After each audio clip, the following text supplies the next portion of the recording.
A paz do Senhor a todos. Estamos retornando para darmos continuidade à leitura da Bíblia em ordem cronológica.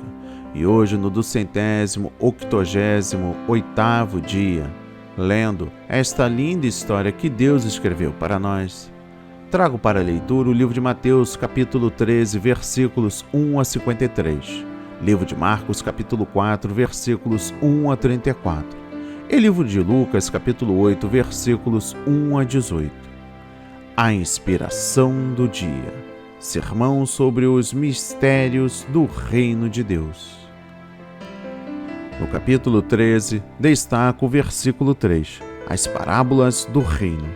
No capítulo 13, temos as parábolas do reino dos céus, que descreve o resultado da pregação do Evangelho e das condições espirituais prevalecentes na terra, na esfera da manifestação visível do reino dos céus até o fim dos tempos.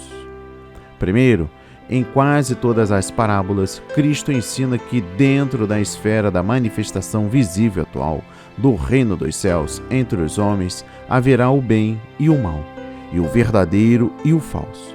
Entre aqueles que professam aqui o seu nome haverá a apostasia e o mundanismo, bem como a fidelidade e a piedade. No fim da presente era, o mal será destruído, mas os justos resplandecerão como o sol no reino de seu Pai. Segundo, estas parábolas foram proferidas a fim de que os verdadeiros seguidores de Deus saibam que o mal e a oposição da parte de Satanás e seus seguidores existirão aqui na terra, até mesmo dentro do atual reino visível dos céus, que é a Igreja, uma manifestação parcial do pleno e futuro reino prometido por Deus. A única maneira de a pessoa vencer Satanás e a influência do mal será pela dedicação sincera e total a Cristo, e vivendo em santidade. Terceiro, as parábolas são histórias tiradas da vida diária para descrever e ilustrar certas verdades espirituais. Sua singularidade consiste em revelar a verdade aos espirituais e, ao mesmo tempo, ocultá-la dos incrédulos. A parábola pode, às vezes, demandar uma decisão da pessoa. Nos versículos 24 a 25 destacam a boa semente e o joio. A parábola do trigo e do joio salienta o fato de que há uma semeadura de má semente de Satanás, paralela à palavra de Deus. O campo é o mundo e a boa semente são os fiéis do reino.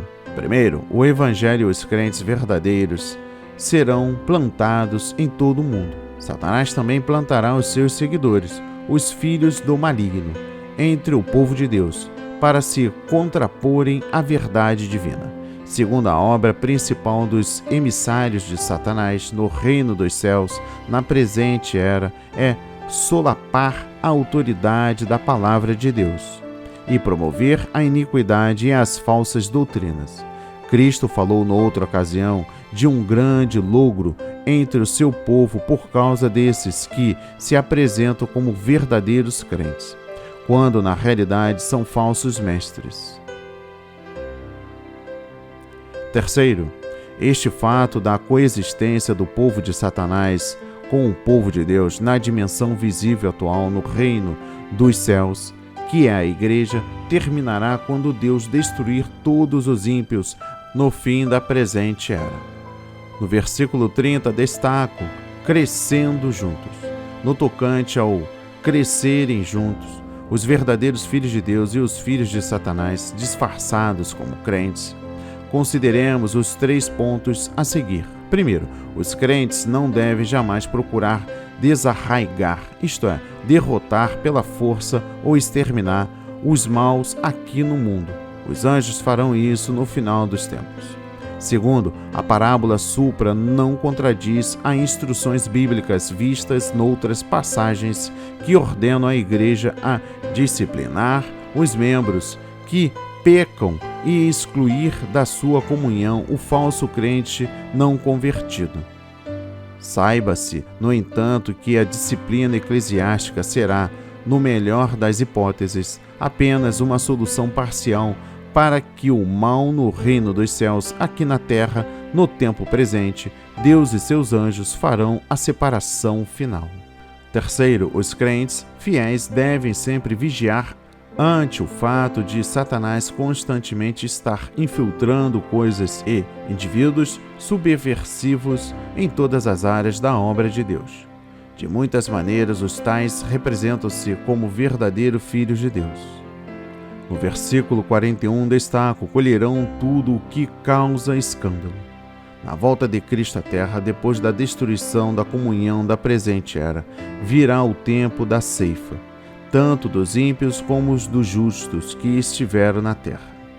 Primeiro, os ímpios serão ceifados primeiro e removidos dentre os justos. Segundo, os justos serão ceifados em segundo lugar. Terceiro, essa colheita dos ímpios surgirá de dentro do seu reino. Quarto, depois da colheita e da destruição dos ímpios, os justos resplandecerão como o sol no reino de seu Pai. No versículo 42, destaco fornalha de fogo. Jesus descreve o que acontecerá a todos os que cometem iniquidade, isto é, desafiam a santa lei de Deus e rejeitam a justiça do seu reino. Serão atormentados com o fogo e enxofre, e o fumo do seu tormento subirá para sempre, de modo que não tenham repouso nem de dia e nem de noite. Todos que aceitam a Bíblia como a palavra de Deus não podem rejeitar esta doutrina. Os ímpios não são aniquilados, isto é, reduzidos a nada, pois serão mandados para o castigo eterno. Dos versículos 44 a 46 destaca o reino, semelhante a um tesouro. A parábola do tesouro e da pérola ensinam duas grandes verdades. Primeiro, o reino dos céus é um tesouro de valor incalculável que deve ser buscado acima de tudo. Segundo, é obtido quando renunciamos a tudo que nos impede de ser parte dele. Vender tudo significa que de todo o nosso coração devemos abdicar de todos os demais interesses por um único interesse supremo, que é Cristo. No versículo 47 destaca o reino semelhante a uma rede. A parábola da rede revela mais uma vez a verdade que Cristo tanto enfatizou, isto é, que nem todos que estão no reino, na sua presente fase visível aqui na terra, são verdadeiramente filhos de Deus. As igrejas locais e denominações cristãs nem sempre são sinônimos do genuíno povo de Deus, que consiste de todos os salvos pela graça de Deus, mediante a fé, e que vive em santidade e justiça. No versículo 49, último, separação, os maus dentre os justos. Na parábola da rede, que trata da volta de Cristo para julgar o mundo depois da tribulação, a ceifa dos ímpios e a dos justos está na mesma ordem mencionada na parábola do joio e do trigo. Os ímpios serão ceifados primeiros e os justos em segundo lugar. Tal consequência mostra claramente que a separação dos ímpios dentre os justos terá lugar no fim da tribulação, e não no arrebatamento da igreja, ocasião em que o povo peculiar do Senhor é retirado do mundo. Nesta parábola, Cristo volta a ressaltar o fato de que, entre o povo de Deus, há muitos que não são verdadeiramente leais a Ele e à sua palavra, os maus dentre os justos. No livro de Marcos, capítulo 4, dos versículos 1 a 34, destaca o versículo 2, parábolas. Jesus ensinava frequentemente por parábolas. Parábola é uma ilustração da vida cotidiana, revelando verdades ao que estão com o coração disposto a ouvir e, ao mesmo tempo, ocultando estas mesmas verdades àqueles cujo coração não está separado. No versículo 3 destaca: saiu o semeador a semear. Esta parábola conta como o evangelho será recebido no mundo. 3 verdades podem ser aprendidas nesta parábola. Primeiro, a conversão e a frutificação espiritual depende de como a pessoa se porta ante a palavra de Deus. Segundo, há diferentes reações ante o Evangelho, da palavra do mundo. Uns ouvirão, mas não entenderão. Uns crerão, mas depois se desviarão.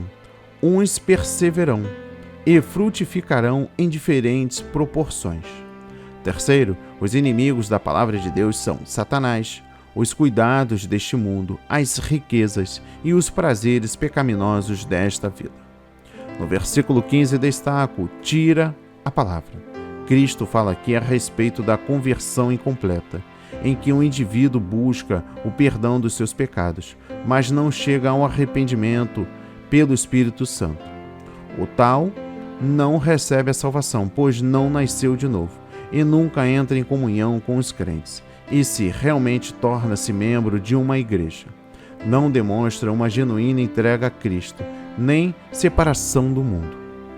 Conversões incompletas resultam destas causas. Primeiro, a igreja trata rapidamente com o interessado sem lhe comunicar a compreensão correta do Evangelho e das suas exigências. Segundo, a igreja deixa de lidar com a possessão demoníaca do interessado quando for o caso. Terceiro, o interessado crê em Cristo com a mente apenas, e não de todo o coração, isto é, mais íntimo do seu ser, a totalidade da sua personalidade.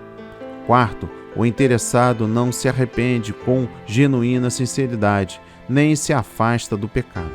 Quinto, o interessado quer aceitar Cristo como Salvador, mas não como Senhor. Sexto, a fé do interessado baseia-se no poder de persuasão das palavras humanas, mais do que na demonstração do Espírito e do poder de Deus. No versículo 15 destaco: Satanás opõe-se à palavra. A conversão a Cristo é incompleta quando o indivíduo busca o perdão dos seus pecados, mas não experimenta a real regeneração pelo Espírito Santo. Tal pessoa deixa de obter a salvação e o novo nascimento, nunca tem comunhão com os crentes, ou se permanece na igreja, não manifesta uma total entrega a Cristo, nem separação do mundanismo. Conversão pela metade é resultado de, primeiro, pressa da igreja ao tratar com um interessado sobre o Evangelho, não lhe explicando devidamente o que é seguir a Cristo e o que isso requer da pessoa. Segundo, a igreja deixar de lidar com a opressão demoníaca do interessado. Terceiro, o indivíduo crer em Cristo somente com o seu intelecto e não de todo o seu coração, isto é, o seu íntimo, todo o seu ser, sua total personalidade. Quarto, a ausência de verdadeiro arrependimento ou abandono do pecado. Quinto, um desejo da parte do interessado de aceitar a Cristo como Salvador, mas não como o Senhor. Sexto, o interessado basear sua fé mais na persuasão da palavra humana do que na demonstração do Espírito e do poder de Deus. No versículo 25 destaco: até o que tem lhe será tirado. Jesus declara aqui um princípio do seu reino. O crente deve sempre continuar a obter a verdade e a graça divina, senão perderá até mesmo o que já tem. Crescimento na graça ou declínio espiritual pode ser quase imperceptível na vida de muitas pessoas. Daí o cristão que não cresce degenera-se. O perigo de abandono total da fé aumenta na proporção direta do declínio espiritual da pessoa. E por fim, o livro de Lucas, capítulo 8, dos versículos 1 a 18. Destaca o versículo 3: o serviam com suas fazendas.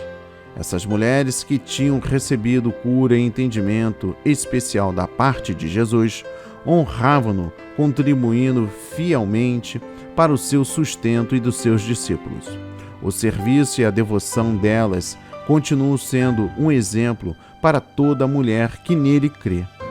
As palavras de Jesus em Mateus 25, versículos 34 a 40, aplicam-se a nós na proporção em que lhe servimos.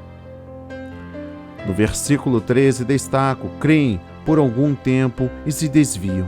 Na interpretação da parábola do semeador por Cristo, ele mostra com clareza que alguém pode crer e iniciar uma sincera vida de fé, mas desviar-se depois por não resistir à tentação. Por outro lado, há os que, ouvindo a palavra, a conservam num coração honesto e bom e dão fruto com perseverança. Jesus ensina que é essencial que aqueles que recebem a palavra conservem ou guardem. No versículo 14 destaco: sufocados com os cuidados e riquezas. Nós, que temos crido em Jesus, devemos sempre estar alertas para não deixar que as responsabilidades, abundância ou prazeres deste mundo venham a ocupar nossos pensamentos e alvos, a ponto de destruírem totalmente a nossa vida espiritual.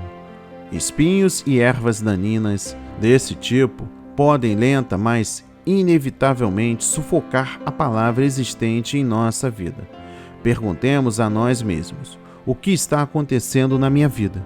Estou sendo cada vez mais aprisionado pelas coisas temporais? Ou a palavra de Deus e as coisas celestiais estão se tornando cada vez mais importantes na minha vida no decorrer do tempo? Que a palavra de hoje toque o seu coração, transforme a sua vida para a honra e a glória do Senhor.